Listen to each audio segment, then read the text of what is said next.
Hey everyone, very exciting show for you today. Again, it's Monday, so we are doing our expert series with Mr. Greg Dickerson. And as I indicated yesterday, Greg lined up a one-on-one interview with Grant Cardone, it's just finished. And Greg was kind enough to jump on a call to talk about it. So Greg, welcome to the show. How you doing? Hey, Michael, thanks for having me. I'm doing good. How about you? I'm doing all right. I got to tell you, I'm pretty excited about this one. When you sent me that Yeah.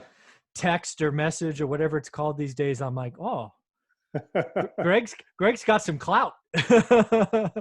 That's a one-on-one interview that I'm assuming lots of us would like to have. So why don't we figure out, how do you have that relationship? How do you do it? Why did he say yes? Kind of set it up for someone, because you just didn't call him on the phone and say, hey, let's do an interview. There had to be a relationship. Yeah. So, I'd talked to him, Grant and Ryan in the past, a little bit. I'm not an investor in Cardone Capital. We haven't done business together or anything like that, formally. So it was just a very loose, couple of conversations last year. And then with all the stuff out there and all the, controversies about Grant and everything going on, I reached out and I said, look, why don't we do an interview and just kind of set the record straight and, get the truth out about, Grant Cardone and Cardone Capital and what's really going on, and, kind of dig into things. So, I thought that'd be a lot of fun to do. And he was like, let's do it, and what's really cool about that. So here's the thing. Okay.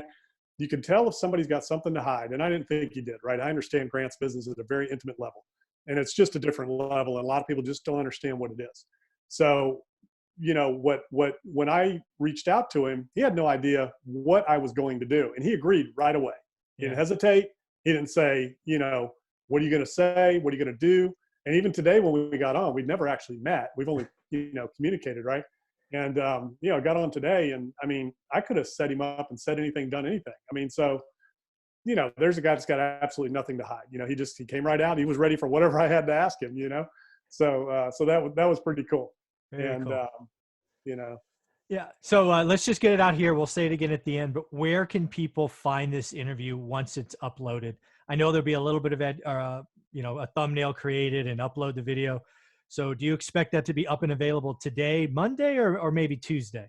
Yeah, later on this afternoon it should be. Grant actually recorded it. He had Johnny do it, his camera guy, and they're going to send it over later. So hopefully we'll get it, but he may be sharing it as well. But gregdickerson.com, that's my website. So my YouTube link is on there. It's easy, to find me on YouTube. Just, Greg Dickerson on YouTube, and you should be able to find it.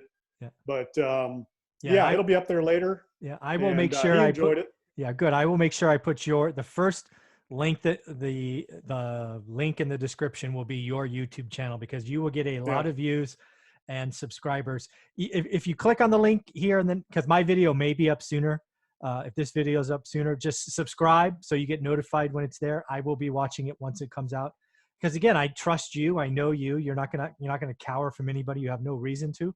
Yeah. So I'm going to look forward to seeing what you have to do. And I'm already a subscriber. So I get the little notifications. I got no dog in the fight. What we did was we talked about how he started, what he went through. We talked about, the distributions to his investors right now, why he's suspending, distributions, and, what that means and why a sponsor would want to do that. We talked about, where he's going next and, in terms of his goals and things like that. I mean, it was in depth. It was really good. And I think people will see a side of Grant that they just don't usually see, right? Because he's part entertainer, part coach and mentor, part, real estate guy, right? So what they got to see here is a sophisticated business guy that has built, a nice portfolio of quality assets, who started with one rental at a time, one house. Yeah, he did. That's where he started, and then he took that and he said, this doesn't make any sense for him. For a lot of people, it's fine.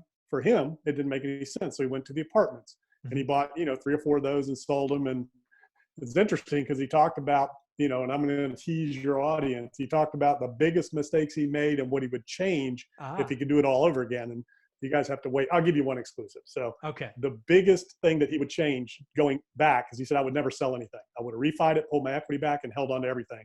He said, all those buildings that I built or that I bought and sold, they're still there. They're still cash flowing. They're still occupied. He said, I talked to the guy that bought them. And he said, they're still doing well. I wish I'd have never sold them. I should have refied, pulled the money out, and kept going. That's it. Yeah, I was wondering if he was going to mention that, because again, the story that I know, right? He started with that house. Then I think his next purchase was like a 32-unit building or something of that nature. Yeah. He bought a bunch of stuff himself. then yeah, he Yeah, all packaged all himself. that up and went to Florida, right? That's kind of the story, because it was all Yeah. SoCal and then he went to Florida. Yep. Yeah. And then started over again and went on this tear over the last, 6 years, getting to 7,700 units, wherever he's at now. Yeah. So let's talk about the elephant in the room. Actually, I'll ask it this way. Did you bother to ask about that crazy 60-second video he sent out about going bankrupt and all of that publicity stunt? Did you ask him about that? Oh, no, that was just, it was exactly what it was. I mean, Yeah. there's no no truth we only there. had 30 minutes. Yeah, Right. no, Yeah. it's That was fine. just Yep. So that's all it was. let's talk about the elephant in the room, which was distributions. I'm sure any operator of that size doesn't take that decision lightly. I'm sure there's commitments that he feels like he has to make, but also job number one is making sure the buildings and the tenants are fine, and then the investors after that. Is that kind of what he went into? Did he talk about that decision? Yeah, we did. So job number one is your investors, preservation of capital. So he's a Yes. fiduciary of their capital in the deal. So how you protect that is by protecting the property. Correct. So, and just so people know, I work with real estate syndicators all across the country. Some are at grants level. Some of them are, halfway there. Some are just getting started. And everybody that I talk to all across the country, all suspended distributions when this happened. Yep. Now, why do you do that? Again, the first thing you got to do is protect your investors, protect the asset. So even though his collections, and most everybody I'm talking to, like you, are 90, 95%, some people 85, but most everybody I'm talking to are 85 to 95% in their collections, which is pretty normal. You still need to prepare for what if it wasn't, because we didn't know what was going to happen in April. There was all kinds of speculation. We don't know what's going to happen in May.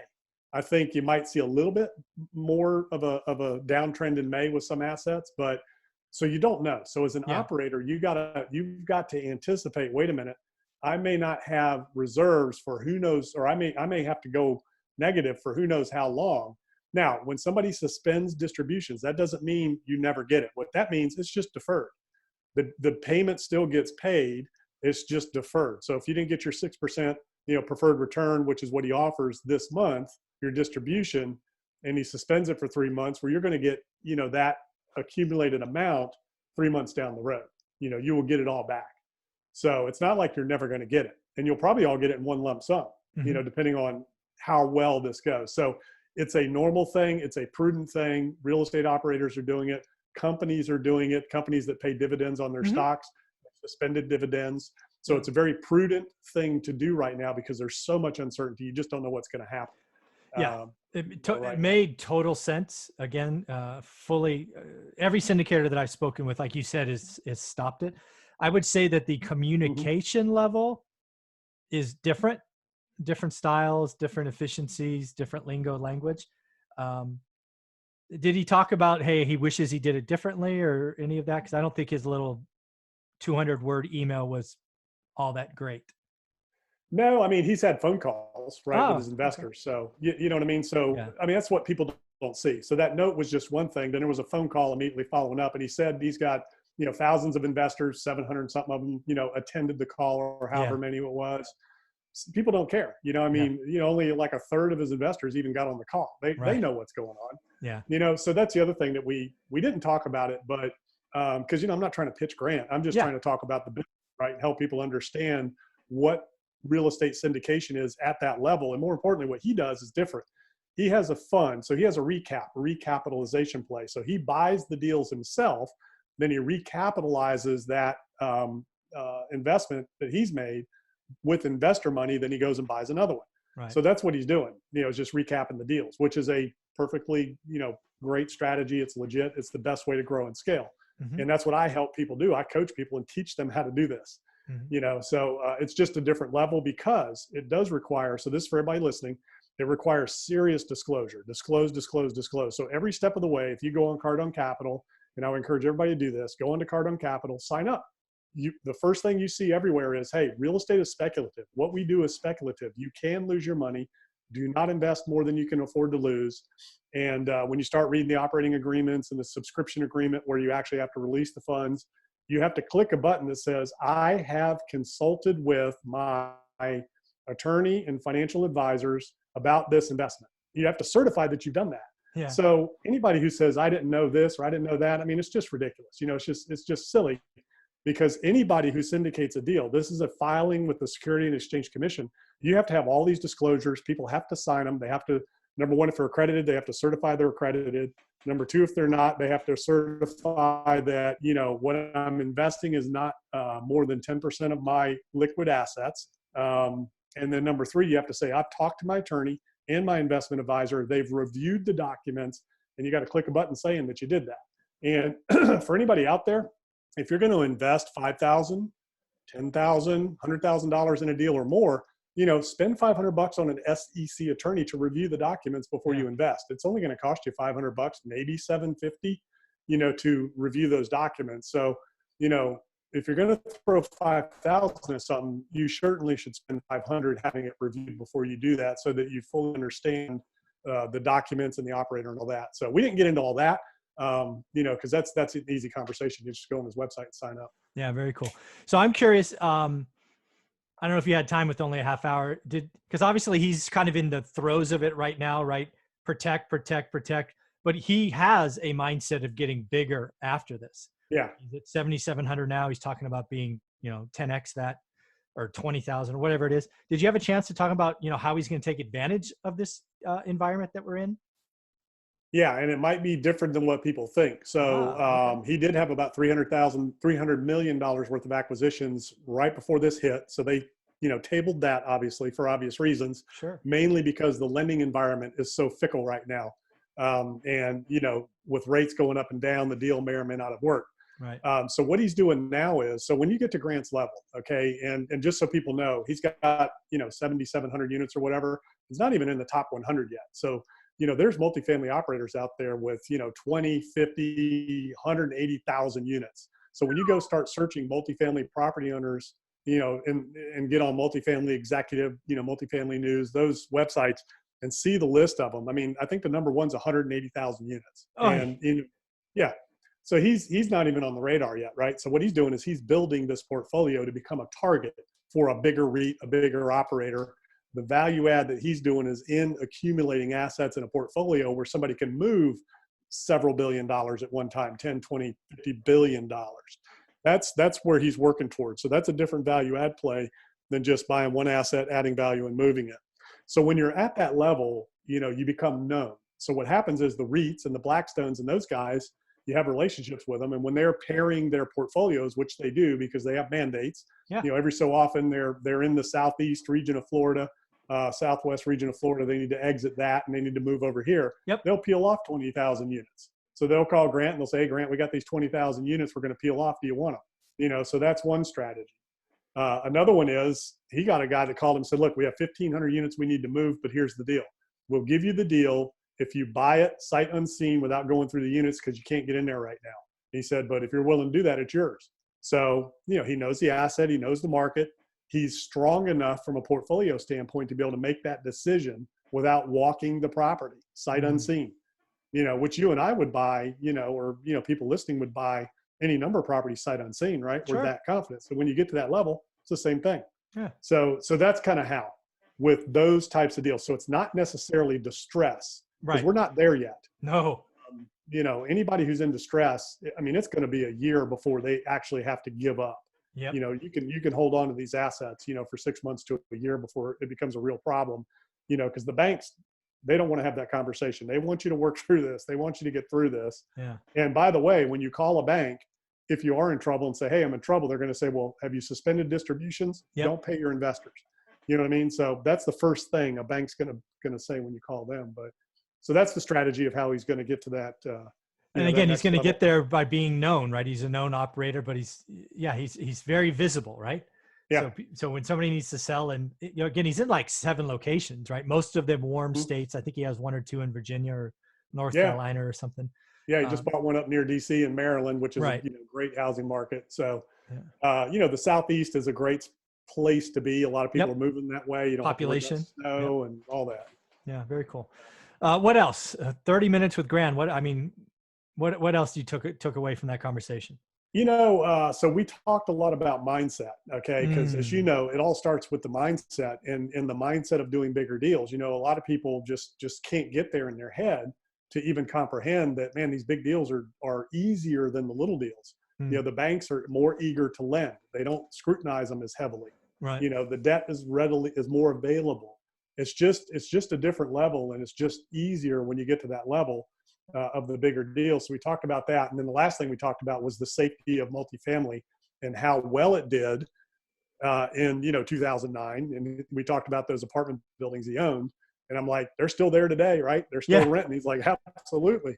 So, apartments are going to prove out to be the safest asset to own in the most difficult economic times. Yeah, like office and retail and just all Yeah. that stuff. Yeah. Did you talk at all about single family homes? I know you did when he went through his story, because that's again where he started. Yeah. Is he saying now that, hey, if you're going to start with a single family home, go for it? Or is he still like, don't do that, it's a bad idea? He said, now he did say this in the beginning. He said, there's nothing wrong with that. I started with that. There's nothing wrong with it, but here's the inefficiencies of it. Right. You've only got one property, a couple $100 a month in cash flow, Yep. one bad tenant to wipe you out. He said, Yep. that's what happened to me. So I went big. He Yep. said, I just didn't want to do that anymore. He said, that was the route I took. May not be right for everybody. Yeah. So he did hit on that a little bit.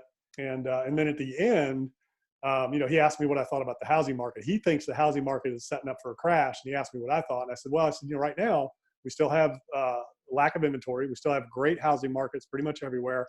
I said, I feel like the housing market's going to do fine. And I said, what you're getting two things. You get the seniors that some of them are retiring, going into apartments. Yeah. And then you have the young people that are growing up, having kids and coming out of apartments. Yeah. I said, so it's kind of this push and pull. He's concerned about the development of apartments coming online. And I know there's some areas that are going to get a little bit, lopsided, but that'll work Yes. itself out, and you'll get some attrition. So these newer apartments delivered, may take a little while to fill. Some of the older apartments, people will move up. The A's will become B's, the B's, C's, the C's, D's, and the D's will go away, or get repurposed. Yeah. So you'll get a little bit of attrition there, and it's just like anything else, right? But right now, I mean, the reports are we're undersupplied for apartments across the country, undersupplied for houses across the country, but there are markets where they're probably a little bit oversupplied.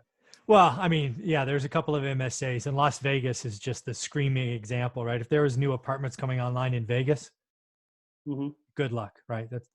That market will be different for a decade, given what we're Yeah. going through. So, the other thing I want to talk about is when we did our, we spoke for 2 or 3 minutes before we hit the record button. It really sounded like Grant was just a nice guy to talk to. He's authentic. You've almost like it's a different side of him than his, rah, stuff. So why don't you hit on that more? Because again, he's a human being just like you and I. He puts his pants on the same way. He's got a wife and a couple of kids, and he's trying to do good stuff. That's what we specifically said that because it led to, here's what I see. Okay. I don't always agree with everything Grant says or does or the way he does it. But, there's part of that he's an entertainer. There's part of it that he's a sales trainer. And then there's part of him that's the real estate entrepreneur. So he's got a lot of that going on. He's got a big personality and he knows that. But what I see when I look at Grant, and specifically what we talked about, was that here's a guy that pulled himself out of drug addiction, that went and educated himself, got a job doing something he did not like, became the best at it, built a business around teaching other people how to be successful at it, turned that into a big company, used the cash flow. And that's the key. And this is what I help people do and teach people to do: generate cash flow from businesses to invest in other assets that will pay you, right? That's the rich dad, poor dad philosophy. Yeah. Build businesses that generate cash flow to invest in other assets. That's what I did. And that's what I do and have done. That's what he did. So he started with the car sales, built a business around that, and he took all the profits from his companies and invested into real estate. Yep. And we talked about that. He said, if I'd invested that back in my company, I might have doubled it. He said, I put that 350 grand into real estate. It turned into millions. Yeah. They said, you just can't necessarily always do that with business. Now there's some you can, and sometimes businesses are better investments, but overall, we talked about that. So basically, and that's what I said, I'm like, if Grant Cardone can do it, anybody can do it, right? Not that, not to diminish Grant, but no. he's like you said, he's a human being. What one man can do, what one woman can do, another can do. And what's really cool about what he does is it's proof for people, because a lot of people see him now and they think, oh, wow, this was 30 years. This was 30 years to get to where he's at now, 7,700 units, 30 years. Just like you've been doing it for how long? 20. 20. Yeah. I've been doing it, since 1997, however long that is, 25 years. 25. Yeah. So, so it's not what a lot of people think. So that's kind of what we did. It was like, people just, number one, they didn't understand the business. They didn't understand Grant as a businessman. So I think that's the side they're going to see, is the sophisticated side of the businessman of Grant when it comes to this real estate and the level he's at, that they just don't understand. Well, yeah, I look forward to it. I can't wait to see it. I'm legitimately excited to see non-excited Grant, if that makes sense, right?